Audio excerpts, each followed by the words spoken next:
Yo, yo, yo, we're back. Let's get right into this video. Here we go. I was lucky with Peter Parker when I came up with that character because he seems to have struck a chord with so many readers. And I think it's because he's probably more like a regular person, a normal person, than any other character. And I try to make him that way because I guess until Peter Parker, no superhero or no superhero's alter ego had ever had to worry about making a living, getting along well with girls, being popular. Most people, even people who seem to be happy, have problems and they have worries. Because of the fact that he had a regular life away from his superhero life that had all sorts of problems, I think people could relate to it. I made him a guy who is very introspective. He questions, why am I doing this?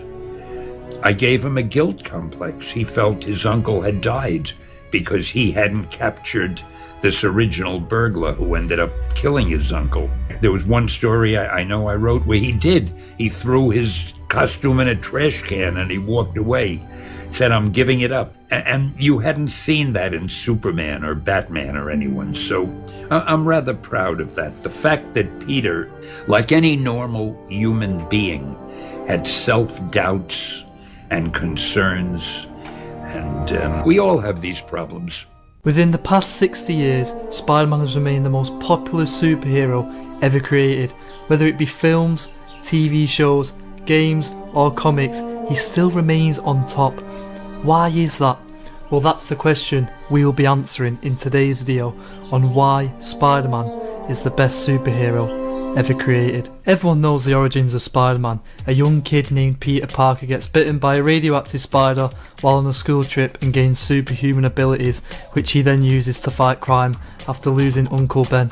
But what makes this origin so special is who Peter Parker is at this point. We first meet Peter Parker in high school, who is a bright, intelligent kid with dreams and aspirations like any kid his age, who lives with his aunt and uncle, who are like any other working class family.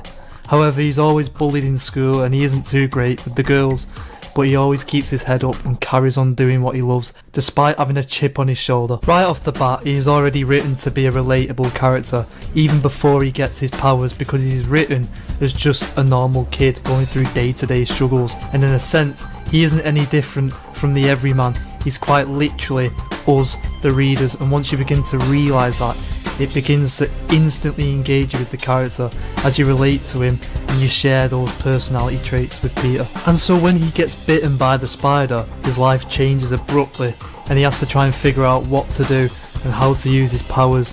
Now, as a young person turning into an adult myself, I'd like to think that this is a metaphor for young people transitioning into adulthood and how sudden it is, which is why I myself relate to him the most at this point in his journey and why so many other people do and will continue to do so. However, as Peter is still a teenager, it also means he's not responsible, and so he uses his power selfishly by fighting back his bullies and trying to win a wrestling match to earn money for himself.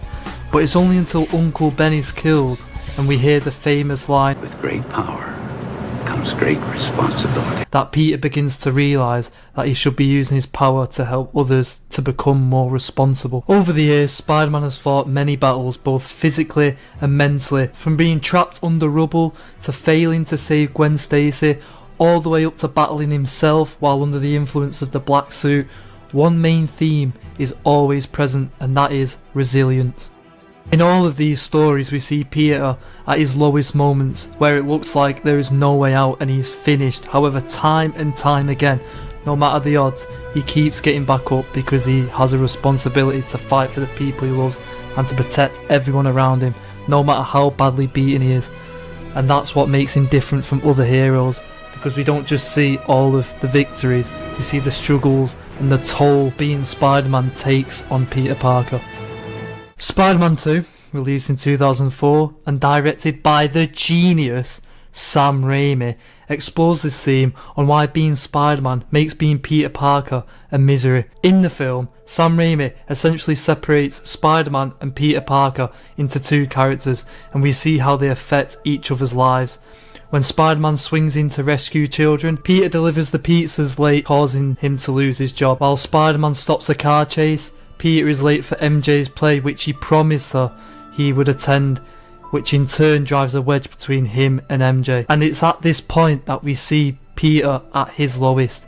He's lost his job, his girlfriend, and now his best friend, all because of his responsibility as Spider-Man. And it's here where Peter loses his powers. He has lost the will to be Spider-Man. He has a vision where he is in the back of the car with Uncle Ben, asking him why he can't just be Peter Parker and that he is Spider-Man no more, which tears both Peter and Ben apart. But Peter has made his mind up and he throws the suit away, and he is Spider-Man no more. Damn. As a kid first watching that, I was confused. Why would Peter stop being Spider-Man? But growing up and watching this scene again, I realised that it makes perfect sense why he would stop. Why would he continue to do something at the expense of his own happiness? And it's holding him back. And then, my favourite montage of all time begins. The raindrops are falling on my head scene. I love this scene. This scene perfectly captures why Peter Parker is such a relatable character. We see Peter strolling through Central Park with his head held high, and his life is back on track. He's attending his classes on time, he is studying again, he makes it to MJ's plays on time, and he's finally happy simply because he has dropped his responsibility of being Spider-Man. However, although this makes him happy and on paper is a lot better for him, it's still selfish, and he begins to realise that as he walks past someone getting beaten up but is unable to do something. It's only until he rescues a child from a burning building and is told that not all of the people survived the fire that he begins to realise that not being Spider-Man is negatively affecting the world around him, and he is going against everything he stood for. After a heartwarming reminder from dear old Aunt May that there's a hero in all of us, he begins to find the will again to be Spider-Man, and his powers return. That right there is cinema. Sam Raimi absolutely nailed who Spider-Man is as a character and who Peter Parker represents. Stan Lee and Sam Raimi are absolute geniuses. What I love about this film is that it perfectly captures what Spider-Man has always been about. He's just a guy who doesn't give up, who struggles with everyday problems like all of us face in life, and he is a reminder to never give up and to keep pushing, and that no matter what, you always have a responsibility to yourself and to others. And that is why Spider-Man is the greatest superhero ever created. Why do you think Spider-Man is so popular? Well, like any hero, I think he's popular because he is he shows us the good that we're capable of. And plus, I think he's very identifiable. He's a kid with problems. He doesn't have much money. The girls don't particularly find him attractive. I think a lot of comic book readers can relate to stuff like that. And he's very human in his attitude. He gets angry sometimes. He's often confused. And he struggles to do the right thing. I think we recognize that struggle in our everyday lives and appreciate it in a hero that we look up to.